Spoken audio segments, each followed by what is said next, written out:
Hello बच्चों, कैसे आप लोग। आई होप आप सभी अच्छे होंगे बेटा, अपने घर पर सेफ होंगे। आपको स्वागत है आपका अपने YouTube channel Vishnu ji bright future academy में। आपके भैया आपके लेके आए जी हाँ इकोनॉमिक्स वाले बच्चे जो क्लास 11th में है और वो अभी तक ये सोच रहे हैं कि पढ़ूं या ना पढ़ूं। अबे पढ़ाई लिखाई में ध्यान लगाओ, IAS बनो और देश को संभालो। तो ये पढ़ना स्टार्ट कर दो यार, वक्त आ गया है। तो भैया हमारे पास ज्यादा टाइम नहीं बचा बेटा, आपको पता होना चाहिए कि हमारे मान लो आप 15 फेब को आपके एग्जाम है, ठीक है। और आप ऐसा मान के चलेंगे कि आपका 15 फरवरी से एग्जाम स्टार्ट है, जो कि रियल में क्लास 10th के और 12th के पूरे स्टार्ट होने वाले हैं। तो आपका काम क्या है? आपका काम ये मैं आपको बताना चाहता हूँ कि हमारे पास इकोनॉमिक्स की 2 बुक है 11th क्लास में। एक का नाम है माइक्रो इकोनॉमिक्स, का नाम है माइक्रो इकोनॉमिक्स, का नाम है बेटा स्टैटिस्टिक्स। सर इन 2 बुकों के अंदर आपको पता होना चाहिए कि हमारा एग्जाम है वो 80 मार्क्स का आता है। कितने का आता है जी? 80 मार्क्स का आता है। सर 80 मार्क्स के एग्जाम में जो माइक्रो वाली बुक है वो आती है 40 मार्क्स की, और जो ये वाली बुक है स्टैटिस्टिक्स वाली कितनी की आती है? सर ये भी 40 मार्क्स की आती है। भैया कहना आप ये चाहते हैं कि मैं चाहता हूँ कि मैं कम समय में, मतलब कि मेरे को नेट 1 मंथ बचा है। मान लो आज हम मान लो बेटा 15 फरवरी पे आ गए, 15 जैन पे आ गए हम। सर 15 जैन से 15 फरवरी ओनली 1 मंथ। अब मैं कैसे 1 महीने में अपना सिलेबस खत्म कर पाऊं? Question is this. तो कुछ नहीं करना बेटा, मैं आपको वो चीजें बताऊंगा क्योंकि बच्चा हर कोई पढ़ता है, लेकिन हमें केवल वही पढ़ना जो एग्जाम में आएगा। अब तो हमें पढ़ना क्या है बेटा? मैंने आपसे कहा कि 31 जनवरी तक, यानी कि आपके पास आज से मान लो 16 दिन है। तो सर 16 दिनों के अंदर मुझे क्या करना है? सबसे पहले 16 दिनों के अंदर जो हमारे प्रैक्टिकल एस्पेक्ट है, मतलब जो स्टैटिस्टिक्स में और माइक्रो में जो सवाल आते हैं मैथ के, वो किस किस चैप्टर से आते हैं पहले मैं आपको ये बताऊंगा, ठीक है। हम मैथ के सवालों का मतलब है, आपको पता मुझे स्टैटिस्टिक्स की हमारी बुक है, इसमें नॉर्मली मैथ के टॉपिक देखने को मिलते हैं, जैसे बार ग्राफ हो गया, पाई चार्ट वगैरह हो गए, जो रियल लाइफ में हम क्लास 10 तक मैथ का शेयर करते थे। लेकिन आज वो स्टैटिस्टिक्स के नाम पे हम जिंदगी में आ गए और हमें आज ये भी सीखने हैं। तो कहने का मतलब ये हुआ सर, अभी कहना चाहते हैं कि मैं 31 जनवरी तक जो प्रैक्टिकल एस्पेक्ट है, यानी कि जो मैथमेटिकल सवाल है वो कंप्लीट कर लूं। लेकिन अब जिस बच्चे को डर लगता है मैथ से, वो क्या करेंगे? तो उनके लिए एक ही तरीका है। और आपको मैथ से डर लगता है तो ऐसा मान के चलो बेटा, अगर 80 मार्क्स का पेपर है तो कम से कम बेटा इसमें 30 से 32 मार्क्स जो है वो हमारे प्रैक्टिकल के ही आएंगे, मतलब कि वो सवालों के ही आएंगे। जैसे आपको पता होना चाहिए, अभी हम एग्जाम दे के आए थे मिड टर्म का, तो मिड टर्म के एग्जाम में बेटा जो आपने देखा होगा मोड से क्वेश्चन आया था, ग्रुपिंग लड़ गया था आपको, ग्रुपिंग मेथड का एक क्वेश्चन आया था मोड का, जो कि 6 मार्क्स का था। और आप ऑन एवरेज लगाओगे अपना मिड टर्म को उठा के, तो आपको आइडिया रहेगा कि हाँ भैया सही कह रहे हैं, 30 से 32 मार्क्स के क्वेश्चन तो मैथ के सवाल वाले थे, यानी मैथ को छोड़कर नहीं जा सकता। अगर एग्जाम में इसको छोड़कर चले गए तो समझो कुछ हद तक आपने 30 मार्क्स तो गवा ही दिए, यानी कि 80 में 30 क्या बचा आपके पास? ओनली 50 मार्क्स आपके पास बचे। अब कुछ सोच के देखो कि आपको लगता है कि 50 नंबर की आप थ्योरी लिखने के बाद स्कोर अच्छा कर पाएंगे, कि 50 नंबर ला पाएंगे? तो जो बच्चे मेरे कॉमर्स बैकग्राउंड के हैं उनको तो ये सब डर नहीं लगता है, लेकिन स्पेशली बात करूं आर्ट्स वाले बच्चों की, जिन्हें स्पेशली डर लगता है मैथ के टॉपिकों से, बड़ा बहुत बड़ी बात नहीं है ये। हमारी फेस टू फेस क्लास चलती है मुकंदपुर में, आजादपुर, राजनगर में, तो वहां पे हमसे ज्वाइन कर सकते हैं। इसके अलावा अब समझता काम की बात क्या बताना चाहता हूँ मैं, देखो मीन हमें वो टॉपिक पढ़ने एग्जाम में छपेंगे ही छपेंगे। जैसे भी मिड टर्म में मोड छप गया था, जबकि मिड टर्म से भी कोई ना कोई क्वेश्चन आया जरूर था। यानी कहने मतलब भैया ये है, आप ये कहना चाहते हो कि ये 2 टॉपिक जो आपने लिखे हैं, एक मीन मीडियन मोड और एक कोरिलेशन इंडेक्स नंबर, यहाँ से फिक्स है क्वेश्चन आने ही आने हैं। देखो 6 मार्क्स का इंडेक्स नंबर से, 6 मार्क्स का बेटा कोरिलेशन से, और 6 मार्क्स का मान लो मीन मीडियन या फिर मोड से। यानी भैया आपको 18 मार्क्स तो आपने साफ साफ में दिखाई दिए इस वाली बुक से, इस वाली बुक से।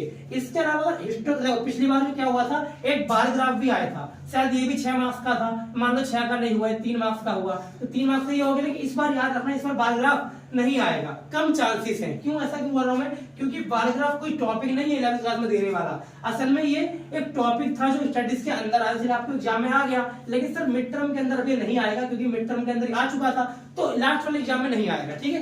तो सर अब कौन सा आएगा? इसका भाई आएगा हिस्टोग्राम। अब एग्जाम में ये आ सकता है। इसके अलावा एक टॉपिक हमें लिखा भूल गया, जिसका नाम क्या था? पॉलीगन, ठीक है जी। तो सर इसके भी आने के चांस ज्यादा है। जो बच्चे हमसे फेस टू फेस क्लास में पढ़ते हैं उन्हें आइडिया इस बात का कि सर हिस्टोग्राम के 2 कॉन्सेप्ट है, सॉरी पॉलीगन के 2 कॉन्सेप्ट है, एक है पॉलीगन विद हिस्टोग्राम और एक है विदाउट हिस्टोग्राम। तो वहां पर 2 कॉन्सेप्ट है, इस बार दोनों में से कोई भी एक आने का चांस है।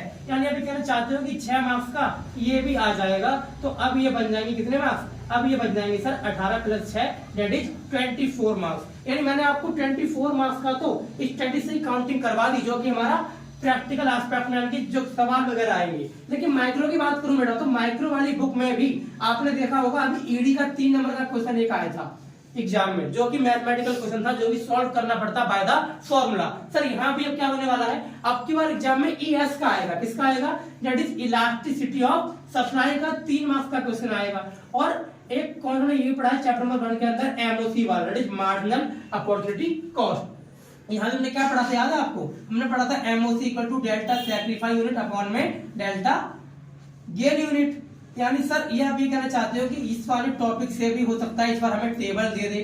टेबल को कहते हैं इको की भाषा में शेड्यूल, यानी आपको शेड्यूल दे दे और शेड्यूल देके आपसे ये बोले कि इसका एमओसी निकाल या फिर इसका एमआरटी निकाल। क्योंकि ऐसा क्वेश्चन उन्होंने अभी मिड टर्म में नहीं पूछा था, हो सकता है अब की बार पूछ ले, क्योंकि हर साल एग्जाम में ऐसा हुआ करता था, ये ऐसा क्वेश्चन लोग बनाया करते थे, लेकिन इस बार ऐसा नहीं बनाया। तो कहने का मतलब ये है जो जो बातें मिड टर्म में देना भूल गए, अब वो बातें आपको कहाँ देंगे?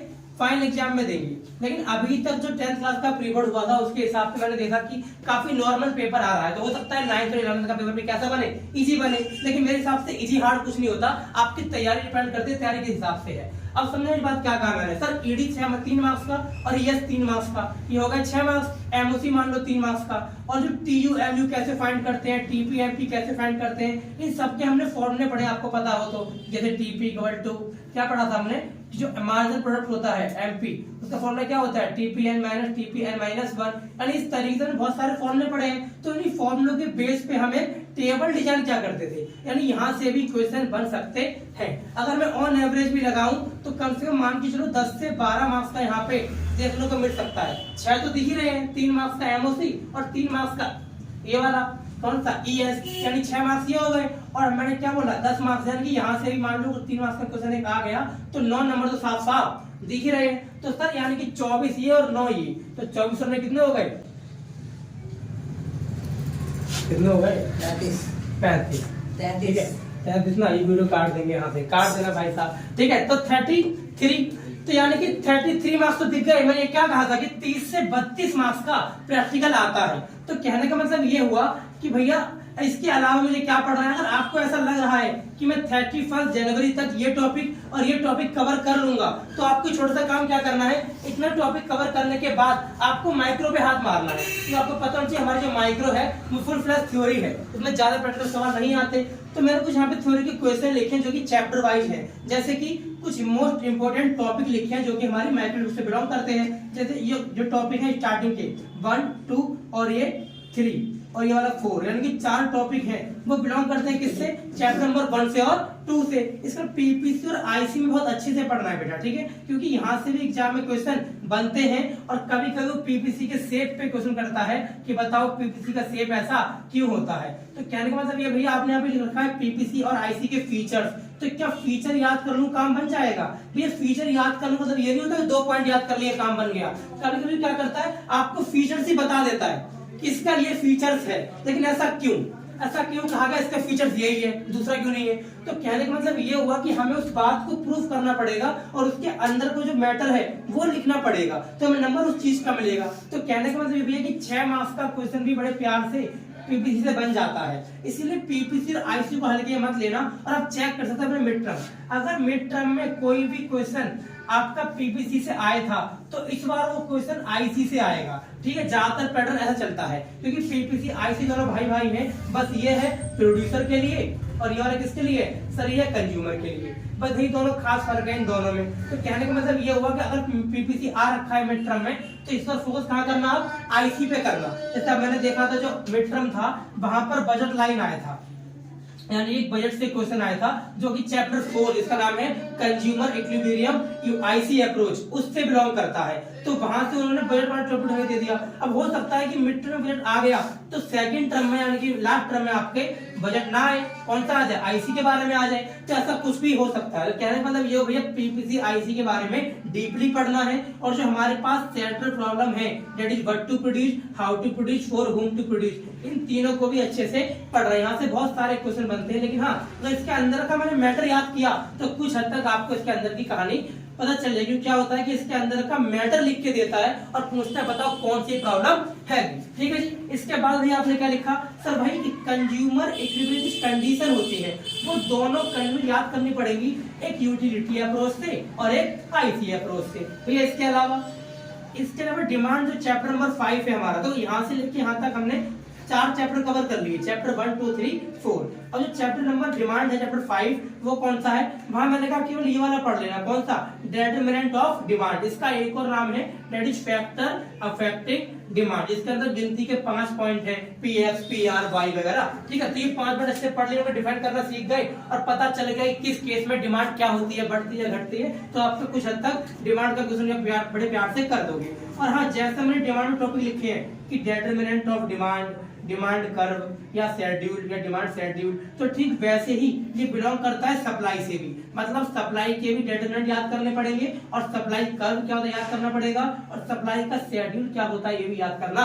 पड़ेगा। इस आपको पता होना चाहिए बेटा डिमांड और सप्लाई इन दोनों में क्या डिफरेंस है, एक दूसरे के अपोजिट है। अगर इसका रिलेशन डायरेक्ट है प्राइस के साथ और क्वांटिटी सप्लाइड के साथ, तो इसका रिलेशन इनडायरेक्ट है, मतलब कि नेगेटिव रिलेशन है, एक के बढ़ने पर दूसरी घटती है और ये दूसरे के बढ़ने पर दूसरी भी बढ़ती है। बस ये दोनों में खास फर्क है, एग्जाम में दोनों के क्वेश्चन पूछा जाता है। सर इसके अलावा एक टॉपिक है यहाँ पे क्या लिखा है, लॉ ऑफ वेरिएबल प्रोपोर्शन। बेटा ये टॉपिक बिलोंग करता है चैप्टर नंबर 7 जिसका नाम क्या है, प्रोडक्शन फंक्शन। कभी कभार बच्चों को यही पता नहीं चलता कि ये टॉपिक आया किस चैप्टर से है, तो भैया ये टॉपिक बहुत ही फेमस है, एग्जाम में पूछा जाता है हमेशा कि बताओ जो वेरिएबल प्रोपोर्शन है, इस वर्ड का मतलब होता है कि जो फिक्स फैक्टर होते हैं उन फिक्स फैक्टर को बिना छेड़े वेरिएबल फैक्टर को चेंज करना, उसके बीच का जो प्रोपोर्शन का लॉ है वो लॉ क्या होता है। तो नॉर्मली यहाँ पे आपको टीपी और एमपी के रिलेशन के बारे में ही डिफाइन करना होता है, लेकिन 2-4 बातें और बतानी पड़ती हैं। जैसे यहाँ पे 3 स्टेज बनते हैं, स्टेज 1, स्टेज 2, स्टेज 3, या फिर बोलते हैं फेज 1, फेज 2, फेज 3। तो उन फेज के वो फेज क्या होते हैं और उन फेज के पीछे का रीजन क्या है, यानी कि कॉज क्या है, वो आपको बताने पड़ते हैं। ठीक है, तो ये टॉपिक हमें अच्छे से करके जाना, क्योंकि हर साल एग्जाम में पूछा करता था और ये मिड टर्म में नहीं पूछा है। दैट मींस कि लास्ट टर्म में आपसे पूछ सकता है। और भैया जितने भी हमने टॉपिक पढ़ने हैं, चाहे वो कॉस्ट हो चाहे वो रेवेन्यू हो, ठीक है, इन 2 ही चैप्टर से आप रिलेशन याद कर लेना। जैसे टीसी, एमसी और एसी आपस में इनके क्या रिलेशन है और टीआर, एमआर, एआर में क्या रिलेशन है। और लास्ट वाली जो प्रोड्यूसर इक्विलिब्रियम है इसकी कंडीशन क्या होती है। आपने पढ़ा होगा अपने बैच में कि हमारे पास 2 तरह के अप्रोच होती है, एक टीआर टीसी अप्रोच और एक एमआर एमसी अप्रोच। जो एमआर एमसी बहुत ही फेमस है, ये वाली पढ़नी है। और sir last one is market. ये लोग आप खुद पता कर लेना कि हमारे पास कौन सी मार्केट बची है। नॉर्मली हमारे पास 4 तरह की मार्केट होती है, ठीक है। उसमें से परफेक्ट कंपटीशन सबसे मेन मानी जाएगी अकॉर्डिंग टू 2023 के सिलेबस से, ठीक है बेटा। तो इसके बारे में इसका फीचर्स